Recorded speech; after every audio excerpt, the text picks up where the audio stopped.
everyone. Like Marisa, I thank you for joining the last session on the last day of Language and Literacy, perhaps after a very long week.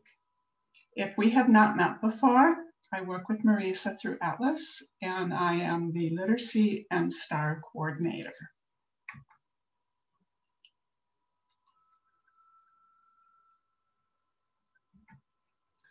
During our 75 minutes together, I have 5 objectives for you. The first is that you will gain knowledge about 5 English language periods. After we walk through those, then we're going to play a game called Name That Language Layer. We'll take a break in between layers before we move into lists. And what we'll look at are 4 high frequency lists. You may be familiar with them, you may not, but I just want to make sure everybody knows about them. We'll learn about resources related to those frequency lists that you could use for selecting and teaching words across levels. At the end, you'll have an opportunity to join a breakout room and reflect upon the session content in use. And when you come back, share your own favorite resources for teaching words across levels. There's lots of links embedded in the slides. A handout with all of them is available in the participant resource folder. And then based on the other vocabulary resources that you share at the end, I will update it.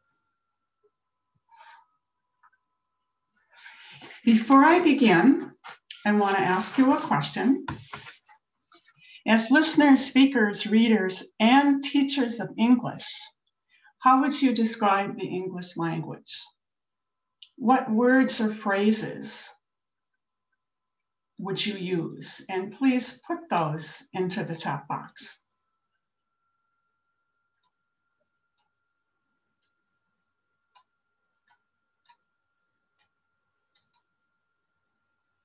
For those maybe calling in, I see words like confusing, complex, messy, contradictory, flexible, challenging, random, unruly, conglomeration, full of irregularities, arbitrary, rules and exceptions, huge, fairly simple, but exceptions, and an insane amount of vocabulary.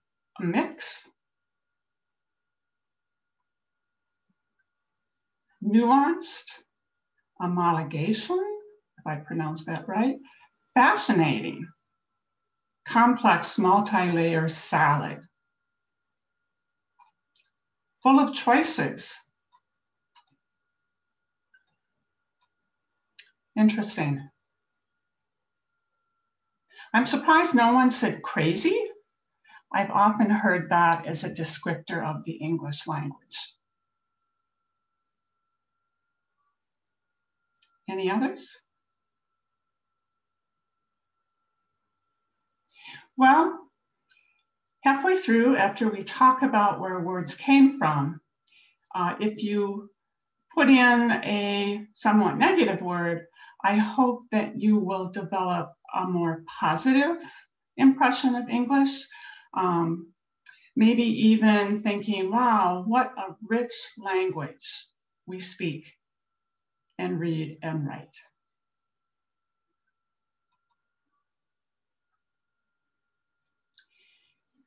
These are the 5 language periods. They range in length between 100 to 600 years. The number of years seems to decrease as we move from one period to another. I don't think these years are concrete. I'm thinking there was overlap between them, but at least it gives us an idea of when the period started and stopped. What they indicate is a time of significant change within our language.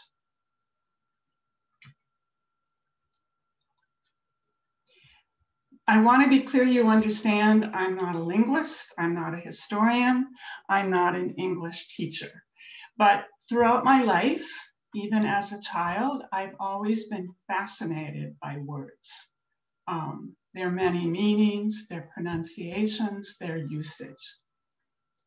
Because I don't have that background, I use these two resources, which are very friendly for someone who doesn't have that background. The first is called Unlocking Literacy, Effective Decoding and Spelling Instruction by Marcia K. Henry. And I have actually been using this book for 3 to 4 years for so much of my reading work. The way that she explains things, including the history of English, is so clear and organized and helpful. I mean, she has so many lists herself within this book that explain the complexity of our language. The second book I enjoyed reading is The Mother Tongue by Bill Bryson. So it's a lighthearted view of our language. Bill Bryson was born in the United States. He married a woman from England, and he's actually been living in England for most of his adult life. He writes a lot of books about history that are lighthearted. They're factual, but they're meant to be easy to read. I'm going to turn my camera off for now so that we can focus on the slides.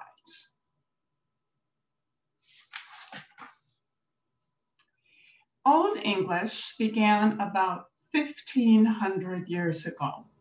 And so what I'll describe are the events and layers from that language period.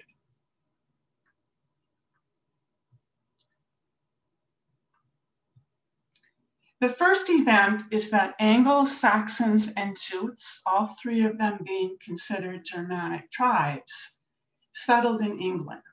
They actually took over England. Consequently, Celtic speakers were pushed to Wales, Scotland, and Ireland.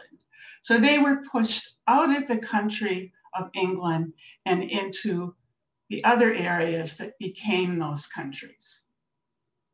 Anglo-Saxon, the combination of those three tribal languages, became the dominant language in England.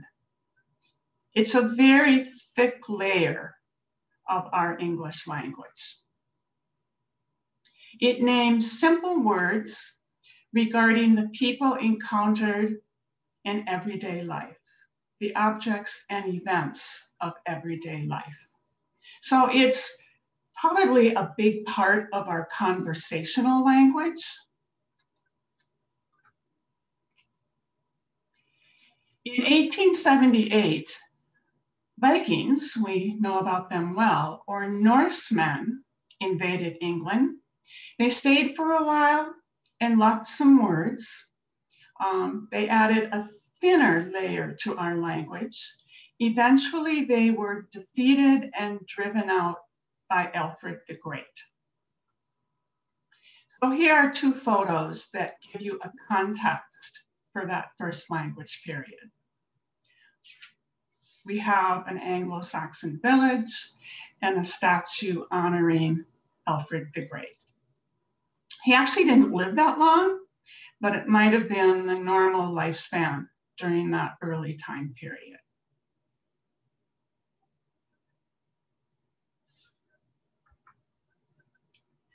The next layer is Middle English, and that began just under 100 years ago. So here are the events and layers from this period. In 1066, and that's a well-known date in history, Norman Vikings, led by William the Conqueror, invaded England.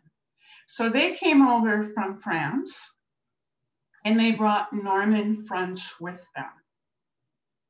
So French became the language of the rich, royal, and powerful, while English remained the language of the common people. In fact, many kings of England did not even speak English. They spoke French. So they ruled in French, over most people who spoke English. London English developed during this time, which is a dialect used by Chaucer, and it gained influence within the city. It began to branch out, but its origin was in the city. During the same time period, the Renaissance introduced words with Latin prefixes, roots, and suffixes, and Greek forms. So French, Latin, and Greek are three more thick layers of English. Latin and Greek are found frequently in academic and scientific words. And there are two contexts. Obviously a Viking ship, and then that's a statue honoring William the Conqueror.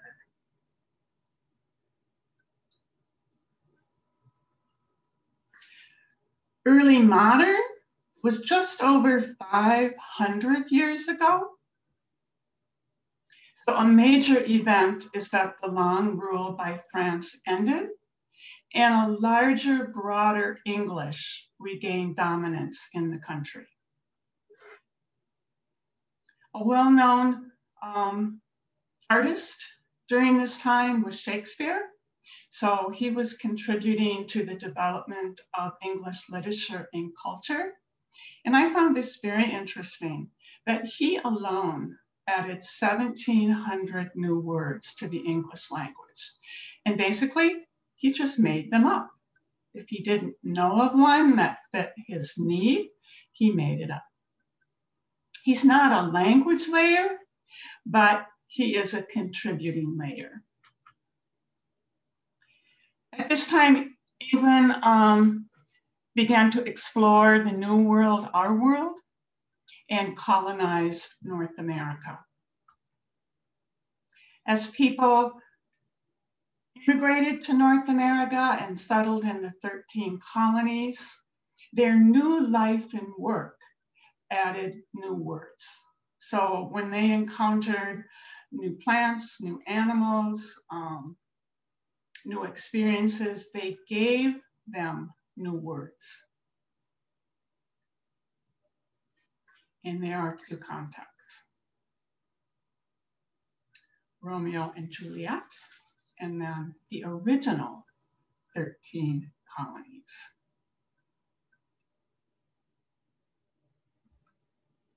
Late modern was just over 200 years ago. So you can see how those years for each language period are decreasing.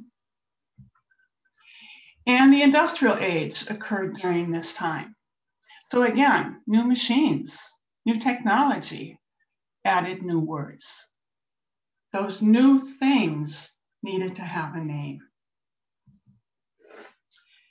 Two major dictionaries were published during this time: the American Dictionary of the English Language and the Oxford English Dictionary. So that gave real cred to our language. People began moving west out of the colonies. And as they settled in our huge country with so many different geographical and climatic features, they added more words.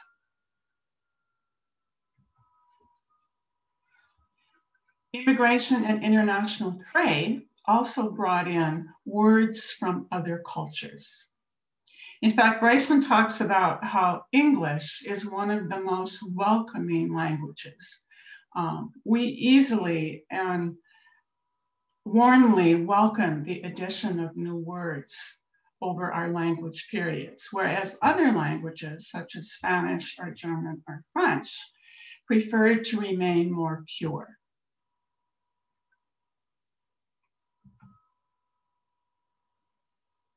And obviously we have gears for the industrial age and then a dictionary.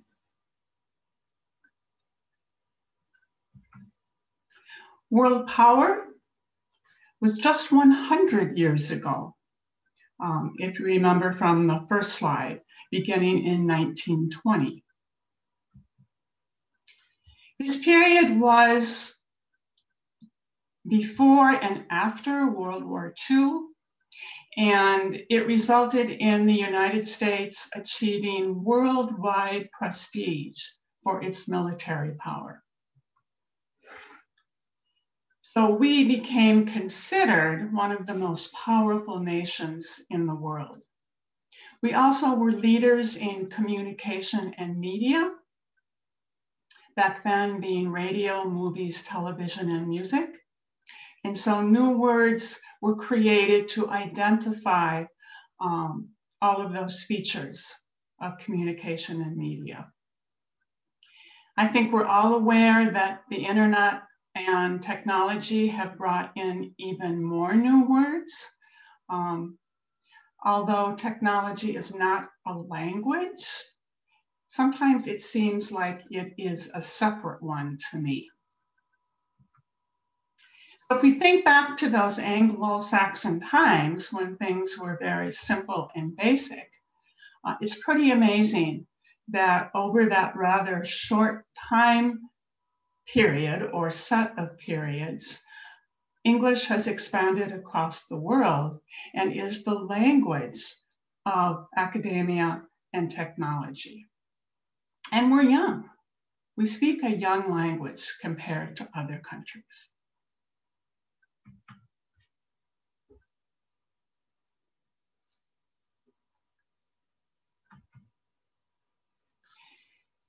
This is a graphic that I found online from WordPress. And I really liked how well it summarizes everything on one page. And I was really pleased that it includes a lot of the research and the information that I put on the slides, plus a lot more. So it's aligned quite well with the history of English that I came up with. And I'll give you a few moments to look at that. Marisa, do you see any questions that I need to answer? No, no questions have come up so far. Okay. It could be people are just wanting to listen at this time of the day and week.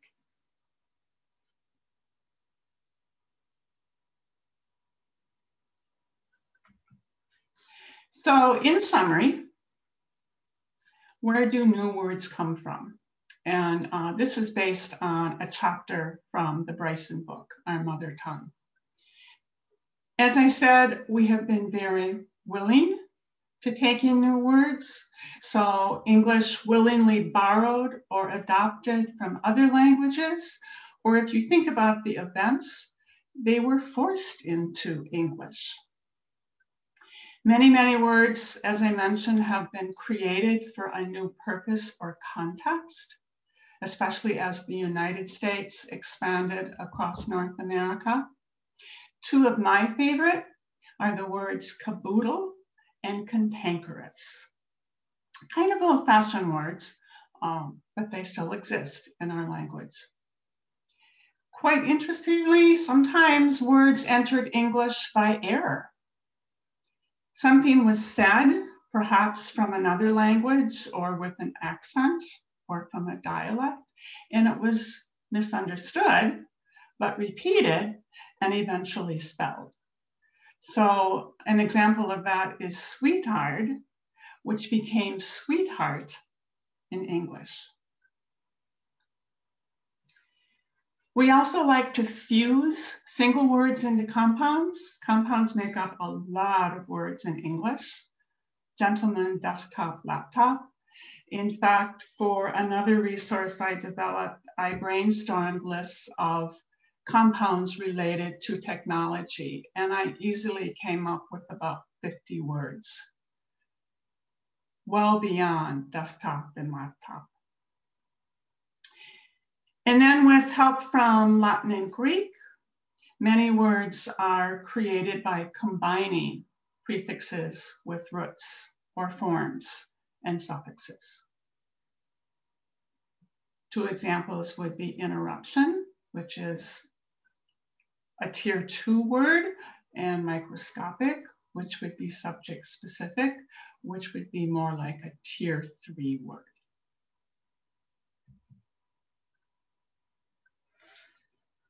Okay, here's how name that language layer will work. So I'll model it with the first example. On the slide, 3 language layer choices will appear, and they won't always be the same. They'll be the ones that were bolded in the previous slides. And then I will present a word, and then think about it and decide which one fits, and you can put it in the chat box if you want, or you can just think about it. So if I were thinking about water, I would think, well, water is every day. We have to have water every day. It's something human bodies need, so it's across layers. So I think that would be Anglo-Saxon.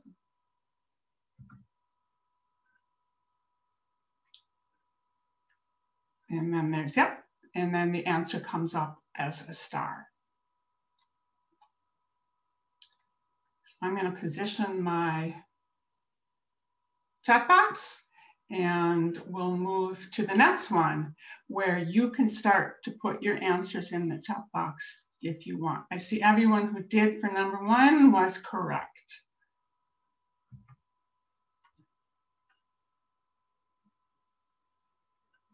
So here are your choices. And here is the word.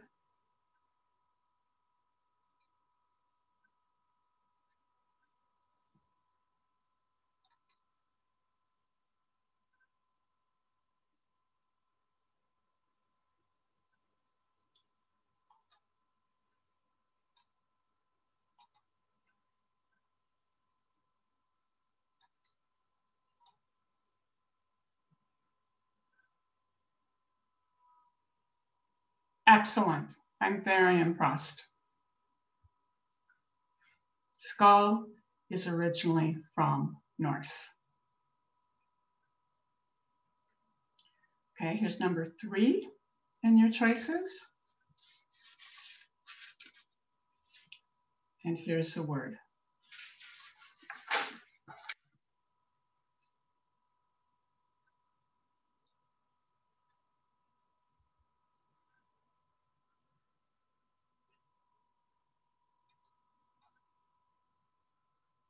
I see French and Greek, about 50-50 French and Greek.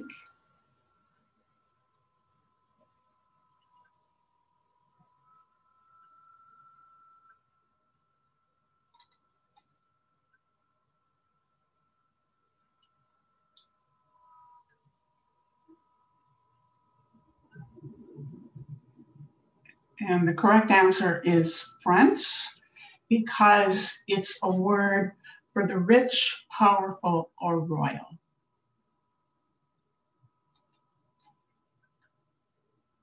Okay, next one.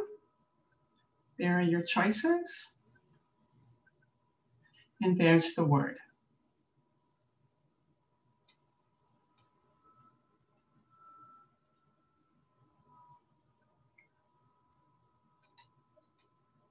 Lots of Latin, some French, Shakespeare, Shakespeare.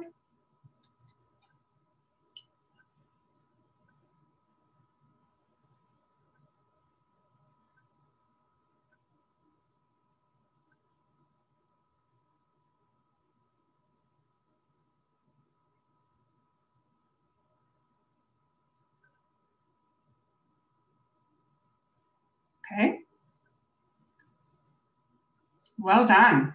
I was surprised this was a made-up word by Shakespeare. Excellent. Number 5 choices.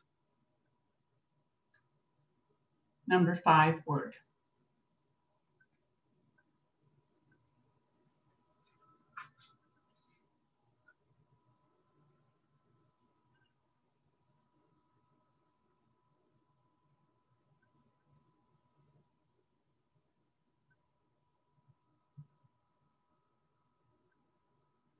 I see Latin, Greek. Thermos being identified as Greek, which is a big hint.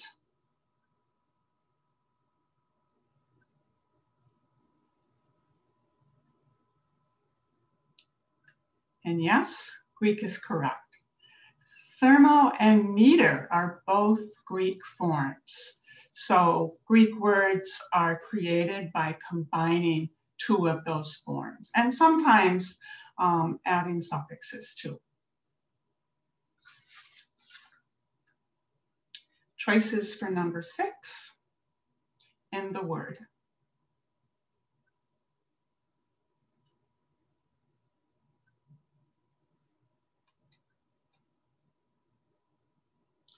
I see Norse, lots of Norse. Shakespeare. Shakespeare. Midsummer's Night's Dream is perhaps what you're thinking.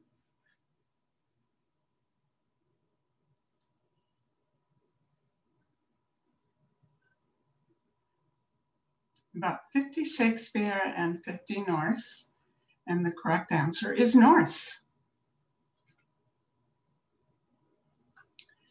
Number 7, your choices, and the word.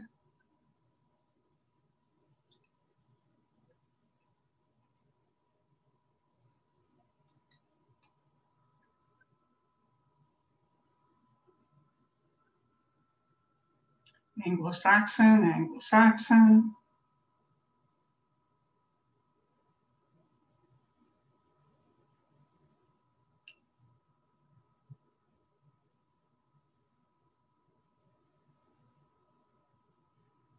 Okay, I would say bingo on that one. Everyone agrees it's Anglo-Saxon. Just like water is an everyday need, sleep is an everyday need. Number 8, you have these choices for this word.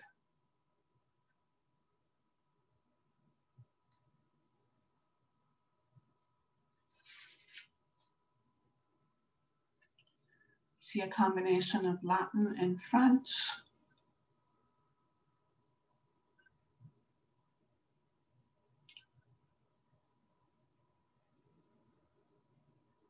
I think a few more French than Latin.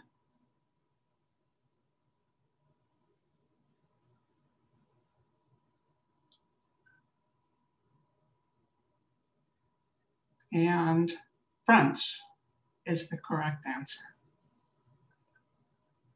So it's not Greek because it doesn't have Greek forms. Number 9, there are 10, by the way, so 2 more. Here are your choices for disinfectant.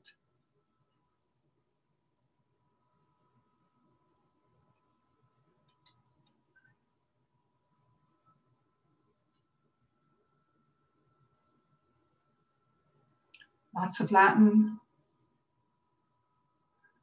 mostly Latin.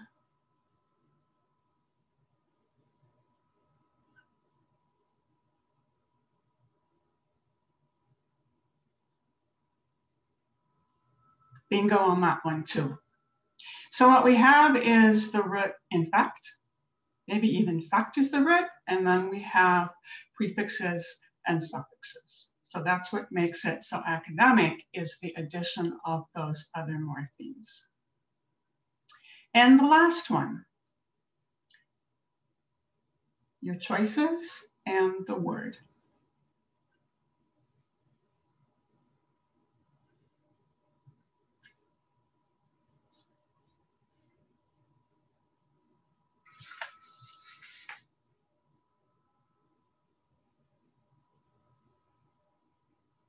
See, mostly Greek.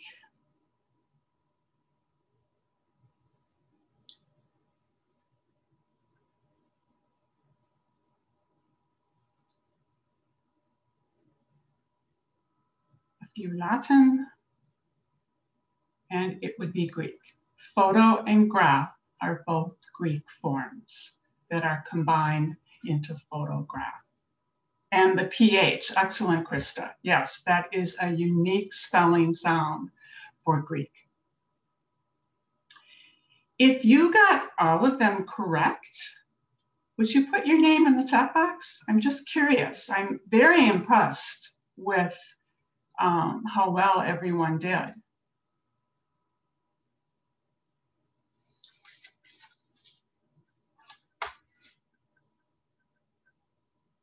Okay, well, even if you got 70, 80, 90%, that's still excellent. Okay, so returning to the question that I asked you at the beginning, now how would you describe the English language? Would you describe it differently?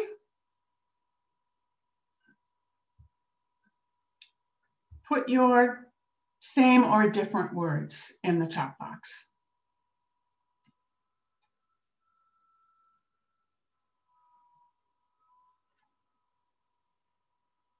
I see some same answers. Flexible, complex. I saw rich, diverse, yay. A stew. Interesting. Made up of various sources. Fluid, that's a good word. Ours, I like that too. Like it or not, it's our language. A subject worth studying. Enriched.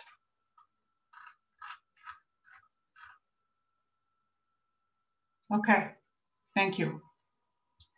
Well, hopefully that broadens your knowledge and your view of English, and I hope helped us step aside from the idea that it's crazy, because it really isn't. It's different from other languages, but I think that speaks to our openness, that we've been open, very open over the years to incorporating many other words from other languages.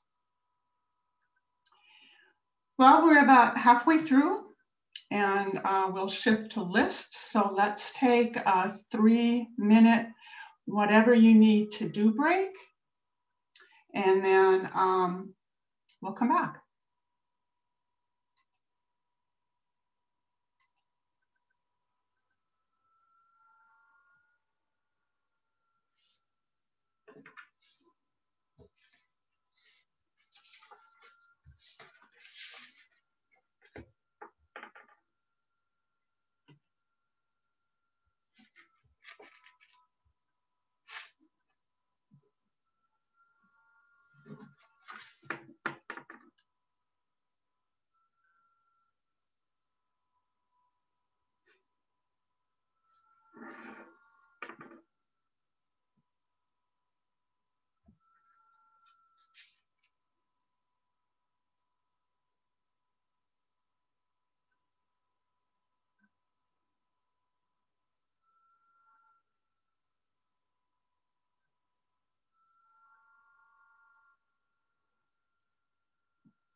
Welcome back.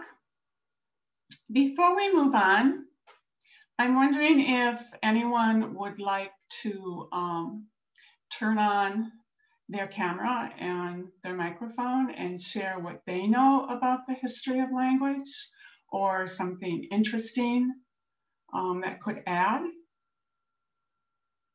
to my summary.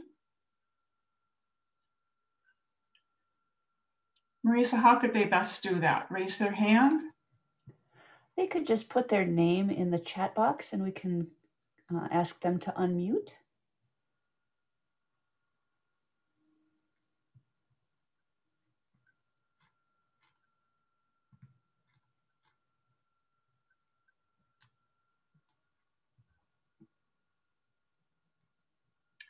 It can be comments, it can be questions.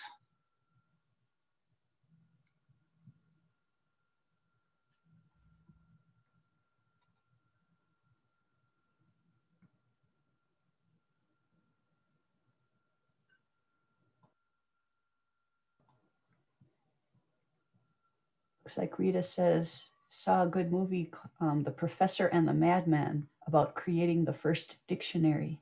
Okay, I would enjoy watching that.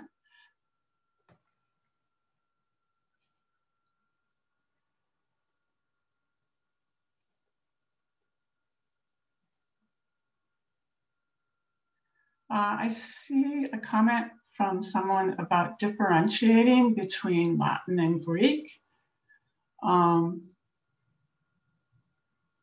I think if you study the most common Latin and Greek forms, the differences will start to make more sense. There's many Latin roots and Greek forms, but if you just spend some time with the most common, I would highly recommend Marcia K. Henry's book. In my resource, More Theme Matrices, I also have a list of the top 20 Latin roots and Greek forms. So if you took a look at those, that might help you figure out what makes them different.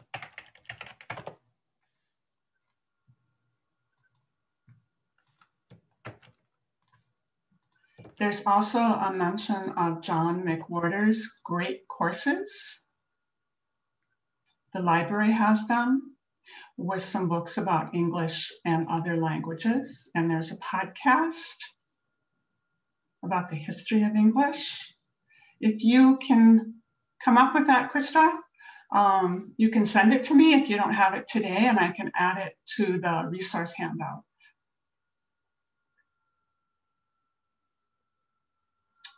And then Kristen Cairns, a native French speaker, I think really clearly explains the difference between the willingness of English and French being more pure, that words actually have to be approved to become part of the language.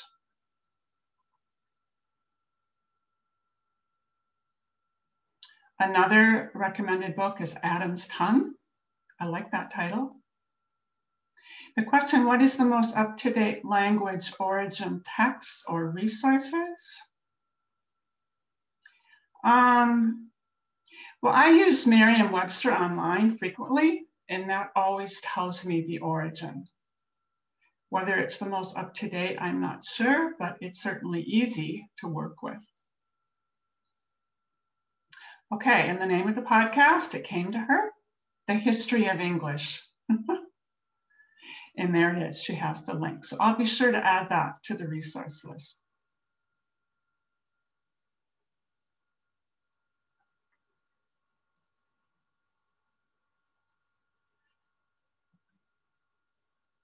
Anything else? There's also the Entomology Online. That is a wonderful resource about word origins too. So it's not just the podcast, it's also a website resource.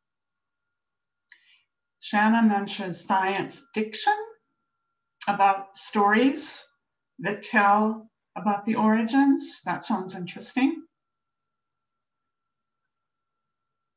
I have a millennial son who's been trying to get me into podcasts for several years. So I'll have to tell him he's not alone in getting me to experience podcasts. Steven Pinker is another name mentioned.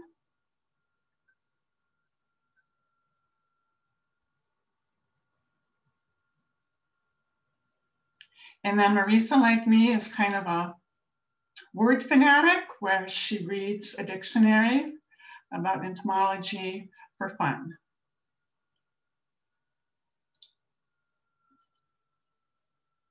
Okay. And now I have no excuse because I have the link to the podcast. And Kristen explains the similarities between French and Spanish. So I'm assuming you mean they have an advantage with English.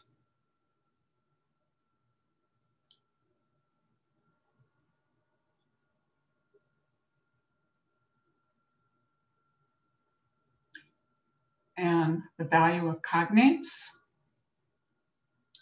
helping non-native English speakers understand or connect to their own language.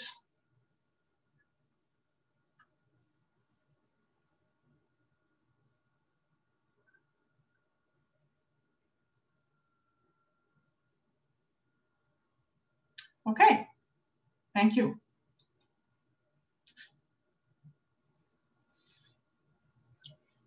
I will turn my camera off again so we can focus on the slides.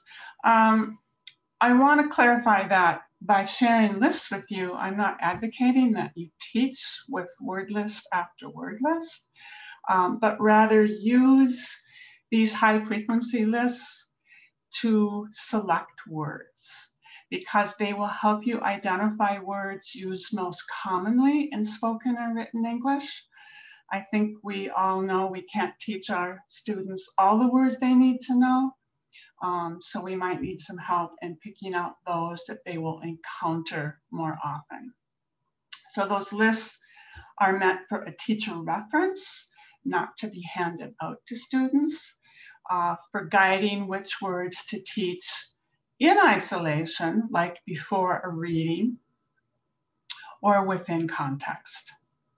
And then these lists are often used for the creation of flashcards, activities, games, or drills. And there are many, many online. Some of them, like other word resources, are intended for children. But if they're not cartoonish, they can still provide some good drill and practice for adults. Here are 4 quite well-known high-frequency lists, and they appear in the chart across according to how current they are. And then underneath that is where the source of words came from, and then the kinds of words. So you're probably familiar with Dolch. That's used extensively in kindergarten through 3rd. The last update of the Dolch sight words was 1953. So it's the oldest list. And the source was kindergarten through 3rd grade children's literature. And what's most useful about the Dolch are the 220 non-noun words. The noun words are outdated, but the non-noun continue to be used extensively. In fact, they're used in 80% of children's books and 50% in adult writing. The Fry words, the last update was in 1993. It was intended to broaden the list of Dolch words. It looked at a broader grade equivalency from 1 to 10, and the source was written English, and there are 1,000 words in Fry's lists. Some of the words are outdated also, not within his first list, but in some of his middle school, high school, like 6 through 10 lists. Some of them are not used as frequently anymore. However, his first 100 make up 50% of written English, and his first 300 make up 65% of written English. The new General Service List was updated in 2013, or it is the update from 2013, as the new academic word list is the update from 2013. The new General Service List provides high-frequency words from spoken and written everyday English. So there is a sublist of spoken words, which is not part of the written word list.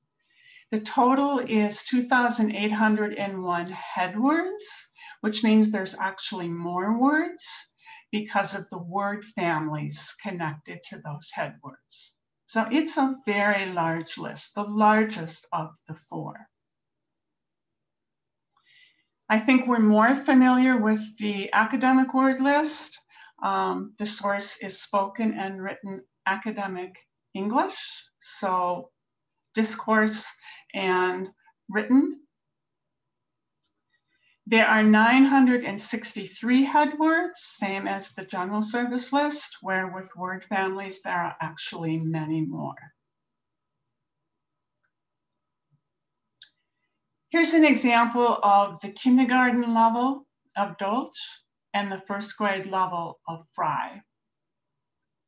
And I pulled these from sightwords.com, which is a very easy to use website, intended for children, but the basics of it make it useful for adult students and teachers.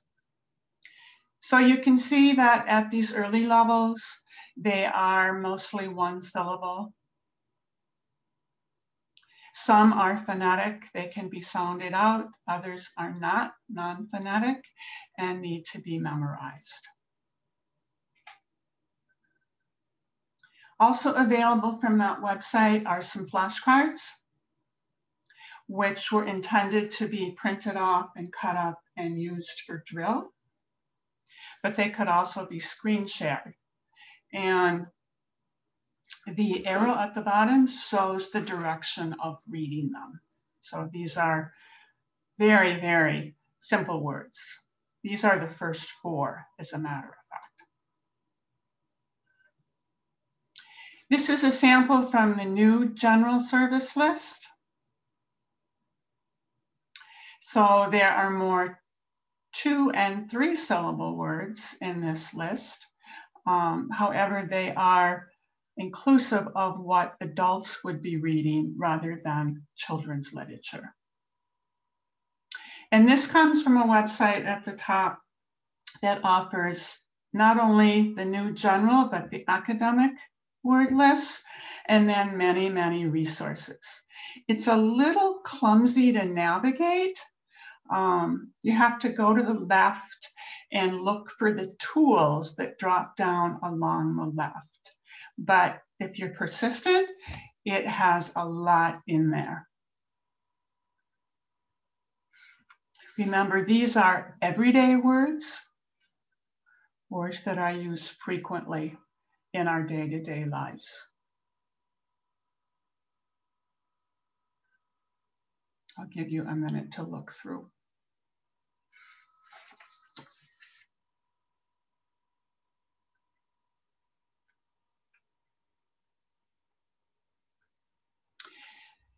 This is a resource from the EAP Foundation. It's a highlighter and sorter for the new General Service List. So the process is that you find an electronic text. So for this example, I chose What is the Law from ReadWorks at grade equivalent 4. I copied and pasted it into a box and submitted it. And then the website sorts through the words and identifies them. If you look at the key at the bottom, as being part of the first 1,000, the second 1,000, the third 1,000, or off list. So obviously most of the words in this text are in the first 1,000. So you might want to focus on what's in gold and aqua, but consider this as only a starting point. So whenever you're using a highlighter or sorter or a word list, your knowledge of your students and their skills is hugely important.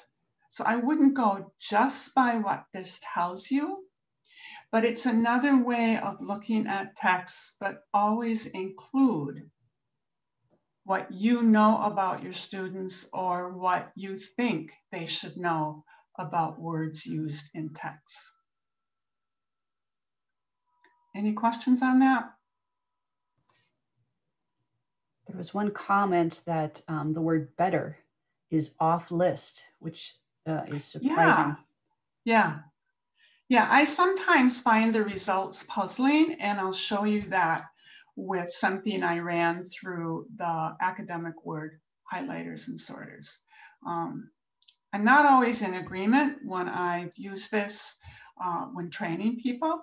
That's why I say it's so important to look yourself at the words and not just go by the highlighting. This is a sample from the new academic word list. If I forgot to mention it, the intent of the new was to make it a broader word list that was more inclusive of not just written academic language, but discourse. So it's not as clearly in frequency order as the academic word list, but this sample gives you an idea of how much more difficult these words are.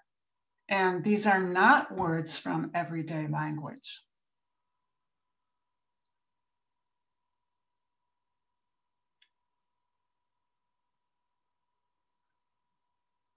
This is from the 2000 version of the academic word list. And I've been using this with STAR teachers for years. And what I really like about it is that there are 10 lists that are in frequency. So sublist 1, and that's what this is a sample of, is the words that appear most frequently. And then there's, of course, up through 10. And so the frequency lessens as you work through the lists. A lot of the published curriculum, Words to Learn By is very popular among STAR teachers, is based on the academic word list. And in addition to being in frequency, they're also in alphabetic. And once again, these are HeadWords. So there's more words if you think about the word families. Here's what I mentioned earlier. Using the new academic word list, highlighter, and sorter, I ran through the story Great Lakes, Not for Long, from ReadWorks at grade equivalent 6. And I was surprised at how few were identified as academic. So then I ran it through the academic highlighter, the academic word list highlighter and sorter. And this made a lot more sense to me. But again, don't just go by what's highlighted.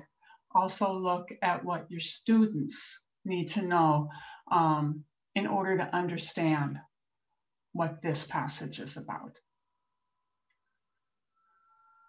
In fact, Marisa, you mentioned a word when we were practicing that struck you as it should be highlighted. Do you remember what that was? I think it was tremendous. Okay. And I would say toxic, invasive, maybe ecosystem. Yeah, there's a lot more there that are likely not familiar to students, but necessary to understand. This is a sample from that new general service list and new academic word list of Quizlet flashcards. So they have sets of flashcards for both, and they can be found along that left-hand side. So it's the word, it's the meaning, it might even be a context. And there's all these activities here. So ready-made, ready to use. And I've had several teachers access them and tell me that their students really enjoyed working with these Quizlets. And there's an example of a Quizlet for the new academic word list. Same format, same options for study.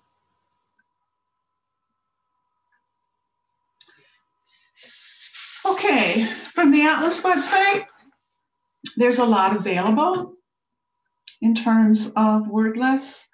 I've posted words of HeadWords, Fry's words. I also give access to those highlighters and sorters, and then the 2000 academic word lists. There's also 3 curriculum available. There are units, lessons, and workouts.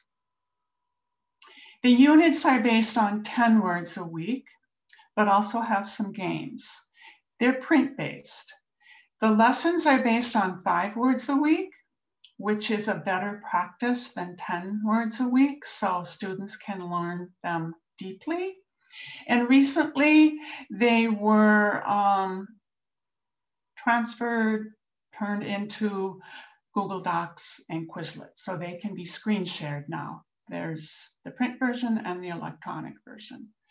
And then the workouts are, I think, excellent, especially for one-room schoolhouses that don't meet very often, because each lesson or each workout is only 1 to 2 words. So you can spend more time on talking about and reading and writing those words.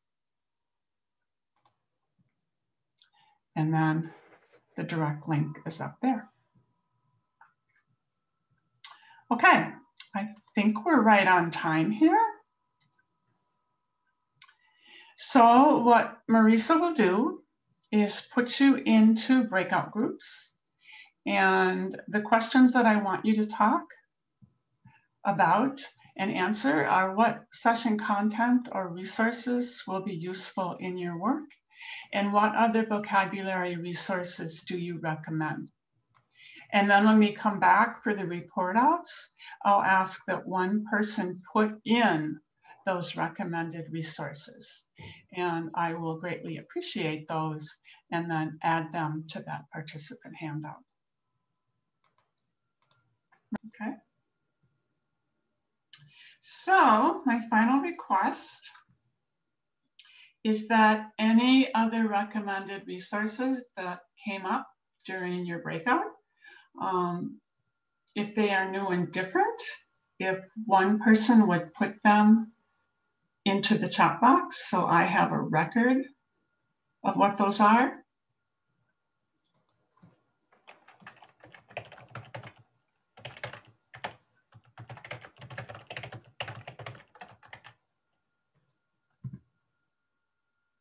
You see the ATOS.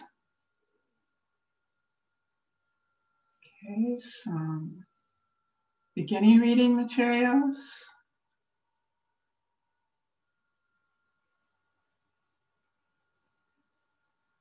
Words of the day, that sounds good. Vocabulary A to Z, yes. That is also very popular amongst our teachers.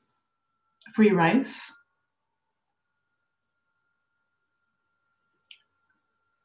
Adventures, building a strong vocabulary series. Making sense. of decoding and spelling.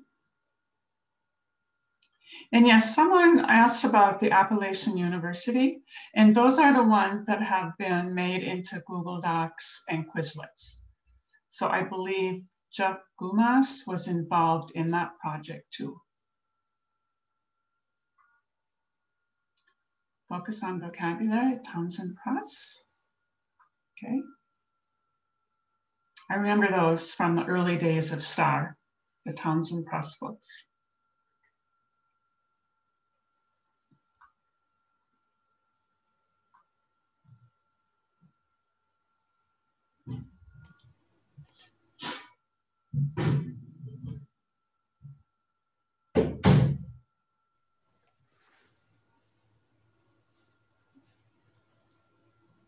Yes, and Words to Learn By.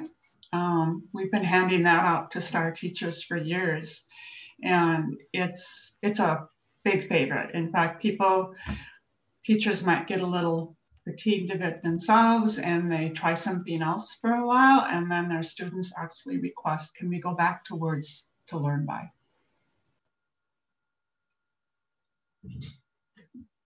And that one's based on 5 words a week too, with lots of activities within context.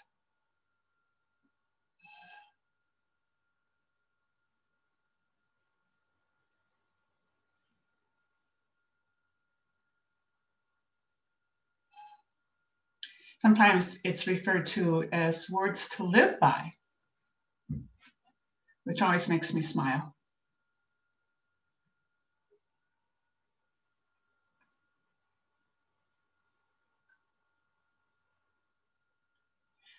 Rita, I do not know. I think there was something students could download onto their phones a couple years ago for Words to Learn By, so I would check their website.